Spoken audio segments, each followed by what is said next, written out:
अभी आगे देखना, छोटा सा वीडियो बताया, ज्यादा लंबा नहीं है। उस भविष्यवाणी में क्या बताया गया है जय गुरुदेव के द्वारा कि उस समय क्या होगा, कैसे तांडव मचेगा। आदमी सोचेगा कोई आदमी दिख जाए तो उसको काट के खा जाऊं, अन्न का दाना नहीं बचेगा, अन्न का दाना। और उस विकट परिस्थिति में गुरुजी कैसे आप और हमारी रक्षा करेंगे वो भी आप देखना, किस विधि से करेंगे। हमें भूखा नहीं मरने देंगे परमात्मा, किस विधि से और किनकी करेंगे वो भी आप देखना आगे वीडियो में। तो वो किला एकमात्र परम पूज्य सतगुरु रामपाल जी महाराज जी हैं। और जो व्यक्ति ये वीडियो देख रहे हो और अपना बचाव चाहते हो समय रहते, तो उन फर्जी नामदान केंद्रों पे जाके नाम दीक्षा मत लेना भैया, उल्टे मरोगे, उल्टे फंसोगे। सीधा सा उपाय है, सत्संग सुनो पहले। यूट्यूब पे किसी भगत से मेमोरी कार्ड लेके जो आपके संपर्क में आ जाए, कोई पुस्तक पढ़ के संत रामपाल जी महाराज जी के पहले सत्संग सुनो। अगर उनके आने तक आप सत्संग भी सुनते रहोगे और सत्संगों के माध्यम से वो जो नियम बताते हैं, जो बुराइयां छोड़ने के लिए कहते हैं, उनको आप छोड़ दोगे, आपका बाल विवाह का नहीं होगा, बाल विवाह का। और अगर उनको परमात्मा मान के सत्संग सुन के ज्ञान को आधार बना के कि धरती पे अगर कोई संत है तो केवल यही है, भगवान अगर कोई धरती पे है तो संत रामपाल जी महाराज है, अगर इतना विश्वास आपको हो जाए, उसके बाद में किसी भी सत्सेवक भाई बहन से संपर्क कर लेना।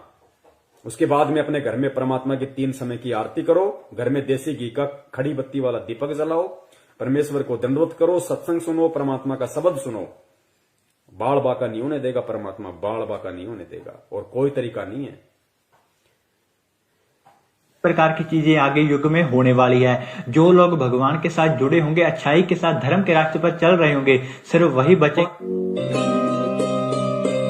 अब देखिए लास्ट पार्ट है, उसके बाद में हम परमपिता परमेश्वर जी की दया से थोड़ा आराम करेंगे फिर।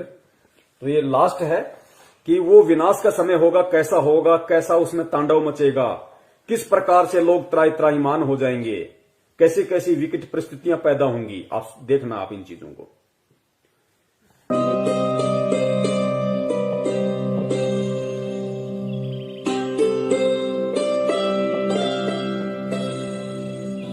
मैं सिर्फ बताता जाऊंगा, आपने सुनते जाना है। जिसे समझना होगा वो समझेगा, जिसे हंसना होगा वो हंसेगा। लेकिन दोनों ही स्थितियों में ईश्वर का कार्य होता रहेगा, क्योंकि वो समय आ गया है कि जब स्वयं परमात्मा अपनी रूहों को वापस ले जाएगा अपने जहान में। हिंदू, मुस्लिम, सिख, ईसाई हर धर्म को मानने वाले यह जानते हैं कि उनके इष्ट ने फिर से इस मृत्यु लोक में आने की भविष्यवाणी कर रखी है। कलयुग में कलयुग जाएगा, कलयुग में सतयुग आएगा। पाप और अधर्म को चरम तक पहुंचाने में कामयाब मनुष्य ने बहुत ही जल्द अपने विनाश की राह तय कर ली है। और जो पाप और अधर्म का चरम कलयुग के अंतिम चरण में होना चाहिए था, वो इंसान ने अभी ही हासिल कर लिया है। लेकिन अधर्म के विनाश के लिए हर युग में कोई न कोई महाभारत होती जरूर है। जब परिवर्तन होना होता है, उस बीच संधि काल होता है, और संधि काल में ईश्वर प्रकट होते हैं और पाप और अधर्म का विनाश कर डालते हैं। देखो ये जगत वाले ये कह रहे हैं, जब संधि काल का समय होता है, जब युग परिवर्तन होता है, तो परमात्मा खुद प्रकट होते हैं, खुद प्रकट। सुनो इन बातों को। भारत होती जरूर है। जब परिवर्तन होना होता है, उस बीच संधि काल होता है, और संधि काल में ईश्वर प्रकट होते हैं और पाप और अधर्म का विनाश कर डालते हैं।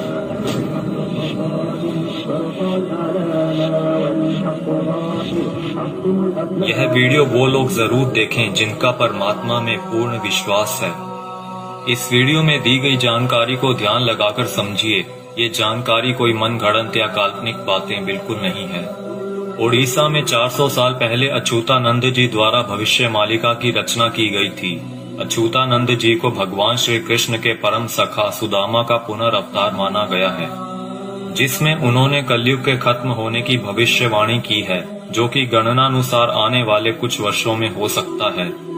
इसमें उन्होंने परमात्मा के प्रकट होने से पहले भारत के जो अंतिम प्रधानमंत्री होंगे उनके बारे में भी बताया है, और जो गुण बताए हैं वो वर्तमान के प्रधानमंत्री से मेल खाते हैं। यानी लोकतांत्रिक भारत के अंतिम प्रधानमंत्री होंगे श्री नरेंद्र मोदी, और उसके बाद होगा उस ईश्वर का प्रकट होना, और पूरे भारत में मिलिट्री शासन होगा, या कहें राजतंत्र कायम हो। अंतिम प्रधानमंत्री नरेंद्र मोदी होगा, पूरे देश में मिलिट्री शासन होगा, उसके बाद प्रकट होगा कौन? परम पूज्य सतगुरु रामपाल जी महाराज जी उसके बाद पूरी दुनिया के सामने आएंगे।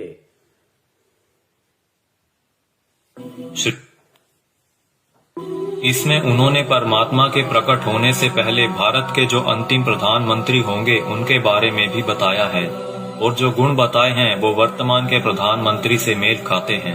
यानी लोकतांत्रिक भारत के अंतिम प्रधानमंत्री होंगे श्री नरेंद्र मोदी, और उसके बाद होगा उस ईश्वर का प्रकट होना और पूरे भारत में मिलिट्री शासन होगा, या कहें राजतंत्र कायम हो जाएगा और पूरे विश्व में सनातन धर्म की पुनर्स्थापना होगी।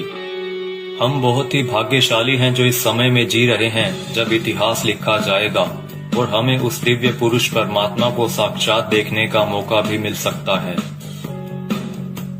पद्म पुराण के छठे खंड में 71वें सेट पर श्लोक नंबर 279 से 282 में बताया गया है कि वो दुष्टों का विनाश करेंगे, पृथ्वी की हुई दुर्गति को ठीक करेंगे, अपनी सेना द्वारा ईश्वरीय नियमों को स्थापित करेंगे। वो पूरी दुनिया के एकमात्र शासक होंगे जिन पर किसी का नियंत्रण नहीं होगा, यानी कि वो सबसे ऊपर होंगे। वो पूरी दुनिया पर धर्म की विजय पताका फहराएंगे और पूरे विश्व के लिए पूजनीय होंगे। जब वो सामने आएंगे तो देश में इमरजेंसी लागू होगी। पूरी दुनिया के टीवी चैनल्स के जरिए सभी लोग उन्हें जान जाएंगे। उनकी सेना होगी, एडमिनिस्ट्रेशन होगी और उनके समाज सेवी मनुष्य भी होंगे। फ्रांसीसी भविष्यवक्ता माइकल द नॉस्ट्रेडामस की भविष्यवाणियों पर पूरी दुनिया के लोग यकीन रखते हैं, क्योंकि वो हमेशा सच साबित होती रही हैं। जिसमें उन्होंने 2020 को एक बहुत ही हिंसक साल बताया है, जहां दुनिया के बड़े बड़े देशों में गृह युद्ध के हालात होंगे। 2020 में ही सदी का सबसे बड़ा आर्थिक संकट भी आएगा। इसी समय में लोग काफी जागरूक हो चुके होंगे और लोगों में एक तरह का आध्यात्मिक झुकाव देखने को मिलेगा। नॉस्ट्रेडामस की ये सभी भविष्यवाणियां सेंचुरी नामक पुस्तक में दर्ज हैं। उनकी भविष्यवाणियों में कुछ भविष्यवाणियां ये भी हैं। जल्द ही दुनिया का तारनहार जन्म लेगा। वो एक ऐसे देश में जन्म लेगा जिसका नाम किसी समुद्र के नाम से जुड़ा होगा।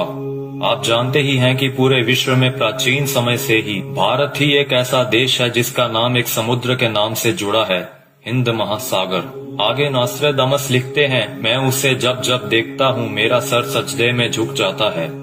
वो दुनिया को ऐसा ज्ञान बताएगा जो आज तक किसी ने नहीं दिया होगा। स्वयं को ज्ञानी विद्वान कहलाने वाले सभी उसके समक्ष नतमस्तक होंगे। वो सभी आत्माओं को वापस अपने देश ले जाएगा।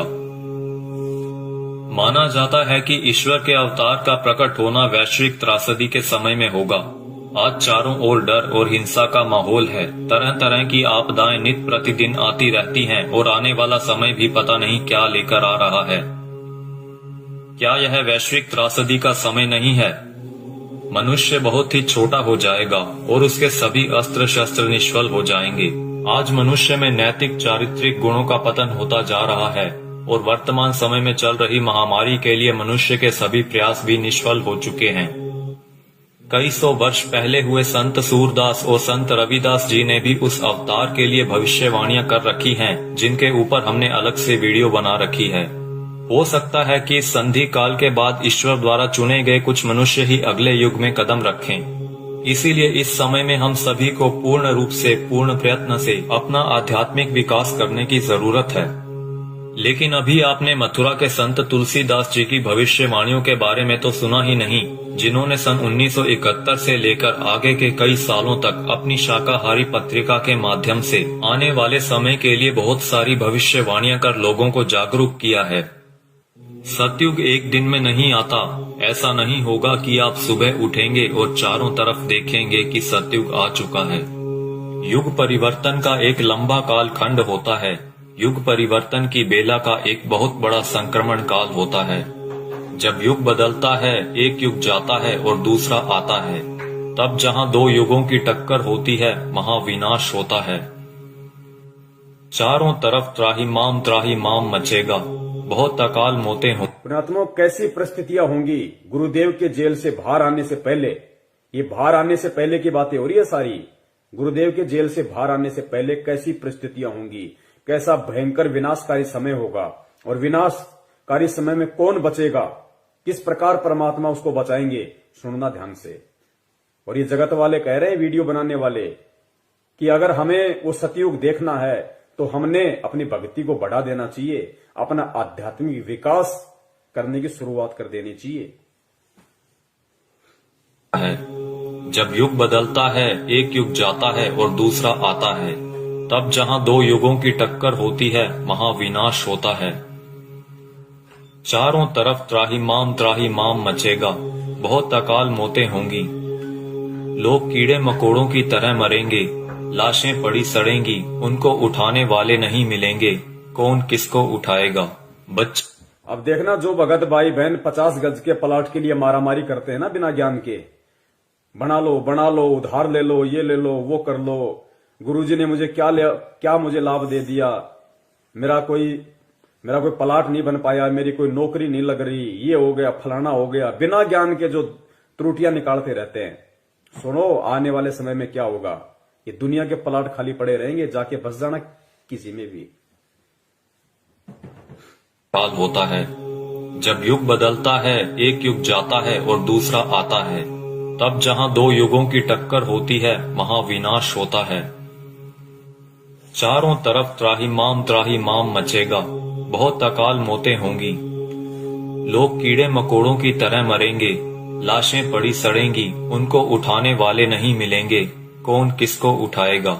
बच्चा, आज आप मुट्ठी भर पैसे लेकर जाते हो और बोरा भरकर अनाज लाते हो।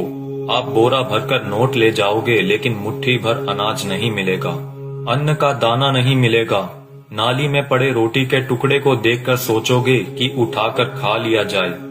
अन्न का दाना नहीं मिलेगा, नाली में पड़े हुए रोटी के टुकड़े को देखकर सोचोगे कि खा लिया जाए, वरना मरेंगे। उस समय में परमात्मा क्या करेगा अपने भगत के साथ, जो वर्तमान में उनको परमात्मा मान के मर्यादा में रह के भक्ति कर रहा होगा। आगे देखना, कौन किसको उठाएगा।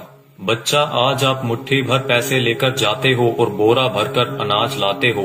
आप बोरा भरकर नोट ले जाओगे, लेकिन मुट्ठी भर अनाज नहीं मिलेगा, अन्न का दाना नहीं मिलेगा। नाली में पड़े रोटी के टुकड़े को देखकर सोचोगे कि उठाकर खा लिया जाए। ऐसा भयावह वक्त आएगा कि एक इंसान दूसरे इंसान को देखकर सोचेगा कि कब मौका मिले तो उसको काट कर खा जाऊं। भाई भाई आपस में जान के दुश्मन बन जाएंगे। परिवार में झगड़ा झंझट, जाति जाति में झगड़े, समाजों में भीषण टकराव होंगे। मुल्क जाति में झगड़े, समाज में भीषण टकराव। दास ने बहुत समय पहले परमात्मा की दी हुई बुद्धि से एक पंपलेट बनाया था कि ये जो हिंदुस्तान में जो ये जगह जगह जो ये संगठन पैदा हो रहे हैं, हिंदू सेना, हिंदू युवा वाहिनी, राजपूत करणी सेना, भीम सेना, शिव सेना, बजरंग दल, ये बारूद के बम हैं, ये फटेंगे आने वाले समय में। आपस में ये जो कह रहे हैं ना कि जाति जाति की दुश्मन हो जाएगी, समाज एक दूसरे के दुश्मन हो जाएंगे, ये बारूद के बम हैं जो तैयार हो रहे हैं। सरेआम तलवारें और बंदूकें लहराते हैं कि हमारा भगवा, हमारा ये, हमारा वो। ये देखना, ये त्राई मान मचेगा, गृह युद्ध। का मिले तो उसको काट कर खा जाऊं। भाई भाई आपस में जान के दुश्मन बन जाएंगे। परिवार में झगड़ा झंझट, जाति जाति में झगड़े, समाजों में भीषण टकराव होंगे। मुल्क आपस में टकरा जाएंगे, बहुत जनहानि होगी। इतने लोग मारे जाएंगे कि 15-15 कोस पर दिए जलते दिखाई देंगे। दूर दूर तक मकान खाली पड़े रहेंगे, उनमें रहने वाला कोई नहीं मिलेगा। जो बच जाएंगे और कहीं से कोई भटकता हुआ आ जाएगा तो कहेगा कि आप यहीं रह जाइए, साथ हो जाएगा। कई छोटे बड़े देश दुनिया के नक्शे से इस तरह गायब हो जाएंगे जैसे वो कभी थे ही नहीं। अभी आपने क्या देखा है? सूखा, अकाल, भूखमरी, बीमारियां, कोलाहल, कोहराम, बाढ़, महामारी। अभी आपने कुछ नहीं देखा, वो आगे आ रहा है। उसके एक बार से 200-200 गांव खत्म हो जाएंगे। बड़े बड़े शहरों का नामो निशान तक मिट जाएगा। ऐसी बीमारियां आएंगे कि डॉक्टर जिनका नाम तक नहीं जानते, वो कहेंगे हमने ऐसा पहले कभी नहीं देखा। ऐसी भयावह बीमारियां होंगी कि डॉक्टर अस्पताल से भाग खड़े होंगे, कहेंगे हमारे पास इसका कोई इलाज नहीं है।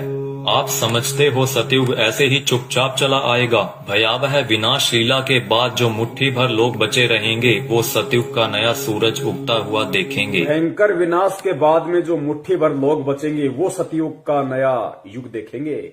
वो पुण्यात्माएं होंगी जो भक्ति करेंगी, जो गुरु जी के चरणों में लगी रहेंगी, जो किसी भी पाखंडी नकली गुरु धर्म गुरु के कहने पे उनकी वाणियों का उल्टा सीधा अर्थ बता बता के पाखंडी, जैसे वो मदन पंथ में कौन है वो नालायक, ऐसे लोगों के कहने से, उनके बहकाव में आने से जो अपने गुरु के प्रति अपनी श्रद्धा को खत्म कर देंगे, विश्वास को खत्म कर देंगे, शक और शंका की दृष्टि से अपने गुरु को देखने लगेंगे, भक्ति और ज्ञान को देखने लगेंगे, वो आने वाले सतयुग का स्वागत नहीं करेंगे, वो नहीं बचेंगे उस समय तक।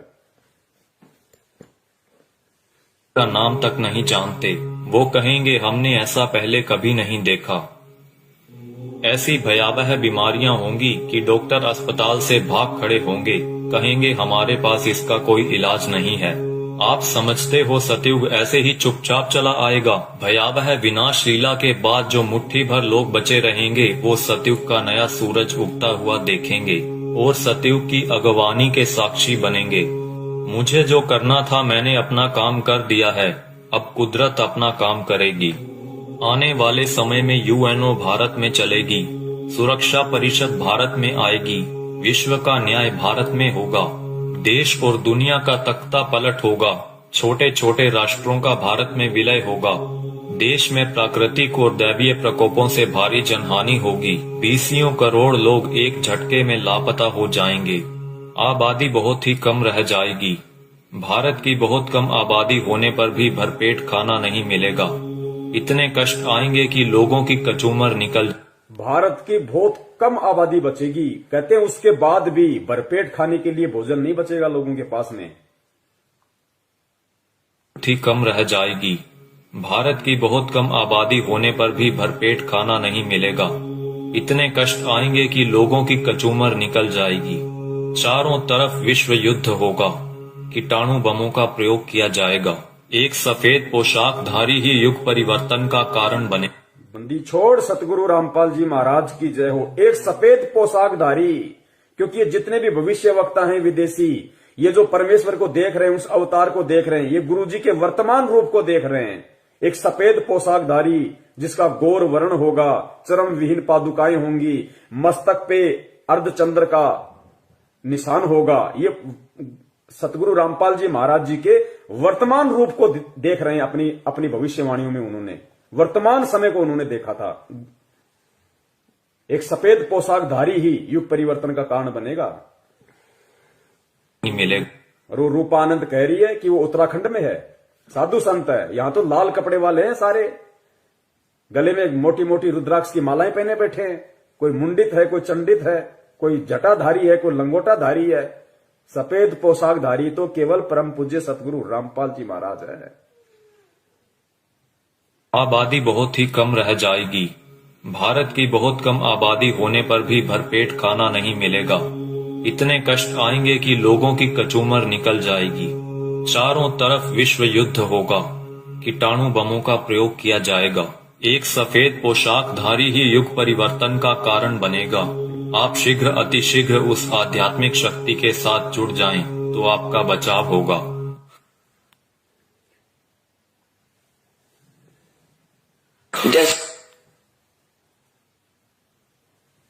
तो पुण्यात्माओं, सुना आपने किस तरीके का तांडव अभी मचना बाकी है, और उस तांडव में किस प्रकार से विकट परिस्थितियां देश और दुनिया के सामने पैदा होंगी, और उन विकट परिस्थितियों में कौन और किस तरह के व्यक्ति ही बच पाएंगे।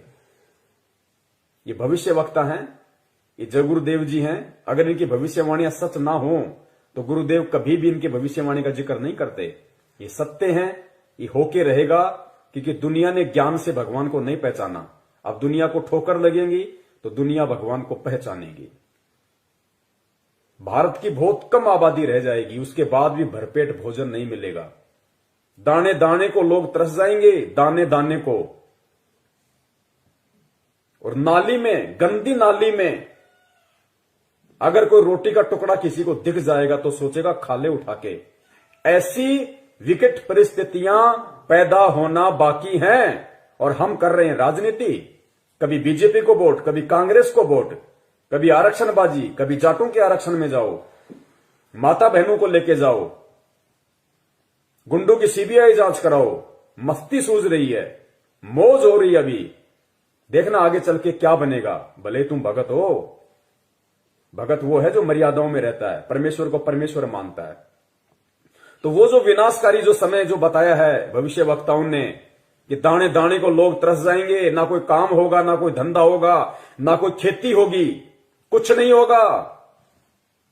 उस समय जो लोग बचे होंगे वो भी भूखमरी के शिकार होंगे, दाने दाने को तरसेंगे। गंदी नाली में रोटी का टुकड़ा होगा, सोचे खा लो। तो पुण्य आत्माओं उस समय में वो परमपिता परमेश्वर, वो बंदी छोड़ सतगुरु रामपाल जी महाराज जो अवतारी पुरुष है, महापुरुष है, तारणहार है, वो किन आत्माओं की रक्षा करेगा और किस तरह से रक्षा करेगा। वो उन आत्माओं की रक्षा करेगा जो परमेश्वर को परमेश्वर मानेंगी, जो उन्हें मुक्ति दाता मानेंगी, हृदय से, आत्मा से, जुबान से नहीं। और घर में अन्न का दाना ना होने पर भी वो परमात्मा किस तरीके से अपने बच्चों की रक्षा करेगा। पुण्यात्माओं, सबसे बड़ा भविष्य वक्ता परमात्मा होता है जो आज धरती पे संत रामपाल जी के रूप में है। लेकिन परमात्मा स्पष्ट रूप से जिक्र नहीं करते, परमात्मा संकेत कर देते हैं। तो आने वाले जो समय है भयंकर, आप और हमारे रहते सहते जो समय आएगा, उस समय के लिए परमात्मा ने कई बार सत्संगों में संकेत किया है और इशारा कर दिया परमात्मा ने कि पुण्यात्माओं, किस प्रकार भगवान तुम्हारे साथ में रहेगा, चिंता मत करना, घबराना मत, मैं सदा तुम्हारे पास में रहूंगा। किस प्रकार दया करेगा परमात्मा, इस वीडियो को सुनिए पुण्यात्माओं और परमेश्वर के चरणों में नतमस्तक हो जाओ। कभी सपने में भी मत सोचना किसी और नालायक की तरफ, किसी साधु संत महंत पाखंडी की तरफ, किसी अन्य संत पंथ की तरफ जाने की सौपन में भी मत सोचना, वरना पतिव्रता धर्म से डिग जाओगे। फिर रक्षा करने वाला इस भगवान के अलावा दुनिया में कोई नहीं है। उस विनाश के समय में, उस संघर्ष के समय में परमात्मा उसी आत्मा के साथ रहेगा जो वर्तमान के संघर्ष में परमात्मा के चरणों में पड़ा रहेगा। काल हमें जो तोड़ने की कोशिश कर रहा है, जीव आत्माओं को डिगाने की कोशिश कर रहा है हर तरीके से, सतलोक आश्रम मैनेजमेंट हरियाणा के द्वारा नित नए पीले पीले पर्चे निकाल के, ज्ञान विरुद्ध आदेश दे दे के, हराम की कमाई, राजनीतियां करवा के, आरक्षणबाजी करवा के, ये काल की चाल है। ये उस विनाशकारी समय में आपकी रक्षा ना हो उसके लिए आपको तोड़ रहा है। आप सोच रहे हो हम गुरुजी की शरण में हैं, आप कांग्रेस को, बीजेपी को वोट दे रहे हो, भगत होके आरक्षणबाजी कर रहे हो, कुपात्रों को दान दे रहे हो, ये कोऑर्डिनेटर भक्तों की लड़कियां ले लेके भाग रहे शादीशुदा होने के बाद, इनको दान दे रहे हो, ये भगोड़ों को दान दे रहे हो, गुरुजी के कलयुगी झूठे मक्कार परिवार को, बेटा बेटी, उनकी पत्नी को आप दान दे रहे हो। ये उस विनाशकारी समय में आप अपनी गर्दन पे तलवार रख रहे हो। दान सुपात्र को दिया जाता है, कुपात्र को नहीं। मर्यादाओं से दूर हो रहे हो आप। ये रोहतक मुंड का जिंद दीवानी हरियाणा में जो ढोंग कर रखा है इन लोगों ने, आदरणीय गरीबदास जी महाराज जी के पाठ प्रकाश का 150 दिन से ये लोग धन प्राप्ति के लिए जो ड्रामा कर रखा है। तुम सोच रहे हो हमें पुण्य मिलेंगे, गुरुदेव कहते हैं तुम करत हो पुण्य होत है पापम। तुम पुण्य समझ के कर रहे हो लेकिन अज्ञानता में तुम पाप के भागी बन रहे हो। बचाव नहीं होगा तो किनका बचाव होगा उस समय, और कैसे बचाव होगा? बचाव उनका जो मर्यादाओं में रह के परमेश्वर को परमेश्वर मान के भक्ति करेंगे, जो उनका जन्मदिन नहीं मनाएंगे, उनका बौद्ध दिवस नहीं मनाएंगे, उनके नाम पे किसी भी राजनीतिक दल के चमचे बन के नहीं रह जाएंगे। उनकी परमात्मा रक्षा करेगा जो वर्तमान के संघर्ष के समय को झेल लेगा। काल एक तरफ मैनेजमेंट के माध्यम से संगत को तोड़ने की पूरी कोशिश कर रहा है, दूसरी तरफ नकली संतों को, पाखंडियों को खड़ा कर रहा है, गुरुदेव के वचनों में, वाणियों में मीन में कर करके, और गुरुदेव से आत्माओं का विश्वास तोड़ने की कोशिश कर रहे हैं। परमेश्वर कहते हैं बीजक की बाता कहें बीजक नाही हाथ, पृथ्वी डुबोवन उतरे कर कर मीठी बात। उनके मीठे मीठे श्लोक सुन के, उनकी बातें सुन के हम सोचते हैं कि वहां मूल ज्ञान है, वहां पवित्र ज्ञान है, वहां ये है, वहां वो है। महीने 2 महीने जाते हो फिर गधे की तरह मुंह लटका के वापस आते हो। भगवान से दूर हो गए, ना इधर के ना उधर के, धोबी के कुत्ते वाली हालत हो जाती है तुम्हारी। काल ऐसा करके छोड़ देता है। तो इस वर्तमान के संघर्ष के समय में जो संघर्षशील रहेगा, जो न टूटेगा, न डिगेगा, न झुकेगा, न मुड़ेगा, भगवान को सिर सौंप दिया तो सौंप दिया, उस आत्मा की परमात्मा फिर उस संघर्ष के समय रक्षा करेगा, जो आज उस परमात्मा के लिए संघर्ष कर रहा होगा। और किस प्रकार परमात्मा रक्षा करेगा? भक्तिहीन प्राणी और जो भगत आज मर्यादाओं में नहीं है, जो परमेश्वर को परमेश्वर नहीं मान रहे, उनकी स्थिति होगी उस समय कि गंदी नाली में अगर रोटी का टुकड़ा भी मिल जाए तो खाने को मजबूर होंगे। और जो भगत होंगे, जो सत्सेवक होंगे, सच्चे सेवक होंगे परमात्मा के, उनकी परमात्मा कैसे रक्षा करेगा? सुनो गुरुदेव के मुख कमल से। जैसे दास बार बार आपको कथा सुनाता है कि जिस समय परमात्मा के नाम से झूठी चिट्ठी लिख दी थी कबीर जी के नाम से, और 18 लाख प्राणी साधु संत आगे थे।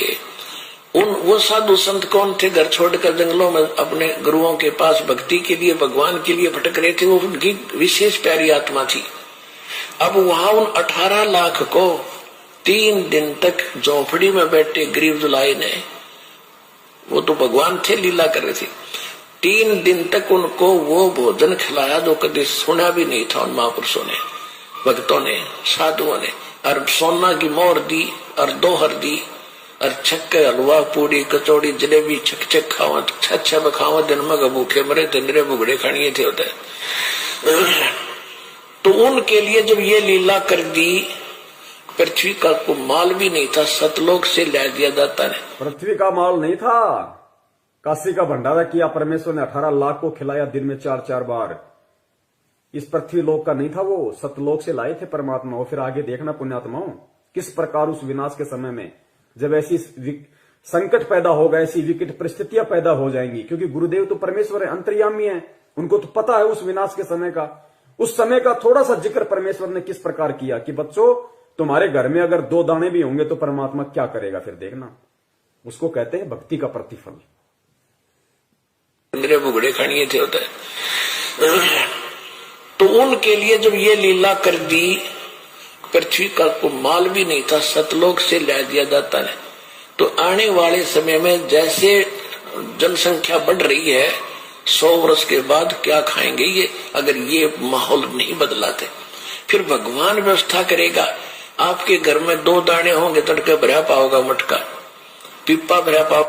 आपके घर में 2 दाने होंगे ना, 2 दाने, तो परमात्मा कहते हैं भक्तिहीन प्राणियों की तरह मैं तुम्हें गंदी नाली में पड़ा हुआ रोटी का टुकड़ा नहीं खाने दूंगा। बच्चों, तुम्हारे घर में अगर 2 अन्न के दाने भी होंगे रात को, तो सुबह तुम्हारे उठने से पहले परमात्मा उस मटके को अनाज से भर देगा। ऐसी रक्षा करेगा परमेश्वर अपनी आत्माओं की। इसलिए हमारे को विश्वास होना चाहिए दृढ़ अटल कि धरती पे अगर भगवान है तो संत रामपाल जी महाराज है, उनके अलावा कोई पुरुष नहीं है। बंदी छोड़ सतगुरु रामपाल जी महाराज की जय। पिका को माल भी नहीं था, सतलोक से ला दिया जाता है। तो आने वाले समय में जैसे जनसंख्या बढ़ रही है, 100 वर्ष के बाद क्या खाएंगे ये, अगर ये माहौल नहीं बदलाते? फिर भगवान व्यवस्था करेगा। आपके घर में फिर भगवान व्यवस्था करेगा। आज हम जो काम धंधा कर रहे हैं, 2 के 4 कर रहे हैं, हम जो अपना दिमाग चला रहे हैं कि हम कर रहे हैं तो खा रहे हैं, ये सब फेल हो जाएंगे। आज भी परमात्मा दे रहा है, आज भी परमात्मा ही करवा रहा है। कैसे करेगा परमात्मा, देखना। माहौल नहीं बदलाते, फिर भगवान व्यवस्था करेगा। आपके घर में 2 दाने होंगे, तड़के भरा पाओगा मटका, पिप्पा भरा पाओगा आटेगा, इस तरह कर देगा दाता आपके लिए।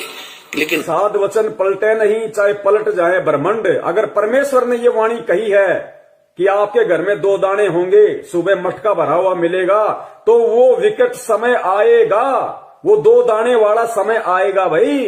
तभी परमेश्वर ने इस वाणी का जिक्र किया, ये बात कही है परमात्मा ने कि आपके घर में 2 दाने होंगे। नहीं तो भगत आज हम अपना काम धंधा कर रहे हैं, अपना कमाई रहे ना, लेकिन एक समय ऐसा आएगा ना काम होगा, ना धंधा होगा, ना कोई घर से बाहर निकलेगा, डरेंगे, सहमे हुए होंगे, डरे हुए होंगे। उस समय परमात्मा कहते हैं कि जो भक्तिहीन प्राणी भूख के मारे क्या करेंगे, कब तक घरों में बैठे रहेंगे, ना ये ब्रह्मा रक्षा करेगा, ना विष्णु करेगा, ना दुर्गा करेगी, ना काल, ना महाकाल, ना देवी देवता, ना भैरू, ना भूत, ना यार, ना रिश्तेदार, ना मां, ना बाप। आज हम जिनके लिए भगवान से दूर हो रहे हैं कि मेरी मां रुष्ट हो जाएगी, मेरा बाप मुझे लड़ेगा, मेरी पत्नी मुझे छोड़ के चली जाएगी, उस समय कोई नहीं आएगा, वो परमेश्वर आएगा उस समय रक्षा करने के लिए। किनकी? जो भक्ति करेंगे, जो भक्ति करने की इच्छा से होंगे। रही है 100 वर्ष के बाद क्या खाएंगे ये, अगर ये माहौल नहीं बदलाते। फिर भगवान व्यवस्था करेगा। आपके घर में 2 दाने होंगे, तड़के भरा पाओगा मटका, पिप्पा भरा पाओगा आटे का, इस तरह कर देगा दाता आपके लिए। लेकिन भक्ति करवाने के लिए छोड़ सतगुरु रामपाल जी महाराज की जय हो। ये उनकी करेगा जो भक्ति करेंगे, और जो बकवाद ये उनकी करेगा जो भक्ति करेंगे, और जो बकवाद करेगा वो अपना करते रहेंगे, वो गंदी नाले के टुकड़े खाते रहेंगे भगत होके भी। पिप्पा भरा पाओगा आटे का, इस तरह कर देगा दाता आपके लिए। लेकिन भक्ति करवाने के लिए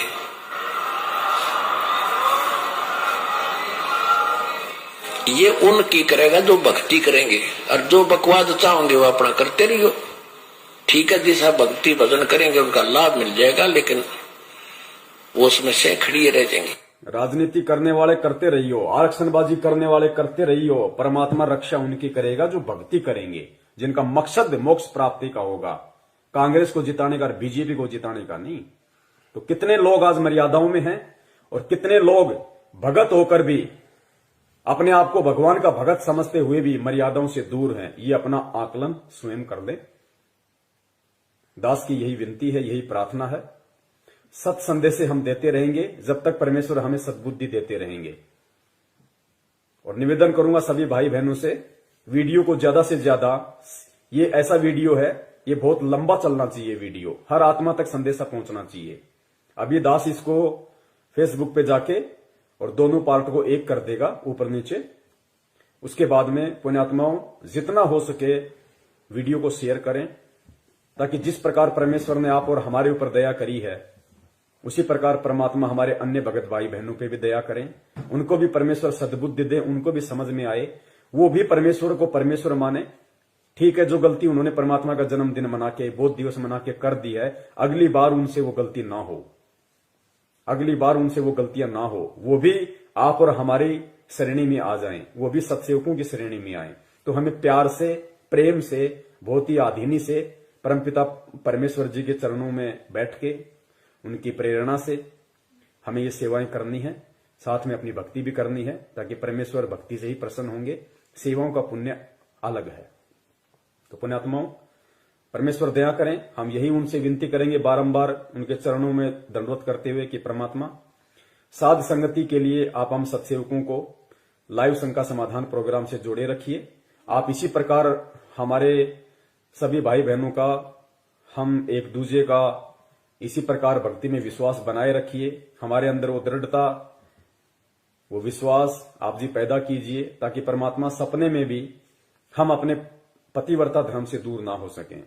हम आपके चरण कमलों से परमात्मा सुई के नोक जितने भी दूर ना हो। और परमेश्वर यदि हमारा ऐसा कोई दुर्भाग्य, हमारा ऐसा कोई कुसंस्कार यदि हमारी ही किसी मूर्खता और गलती के कारण आना भी हो, तो परमात्मा उसी समय हमारी जीवन लीला समाप्त कर देना, और अगला जन्म परमात्मा उस समय देना जब आप हमारा मोक्ष कर सको, हमें सतलोक पहुंचा सको। बंदी छोड़ सतगुरु रामपाल जी महाराज की जय हो। सत साहेब।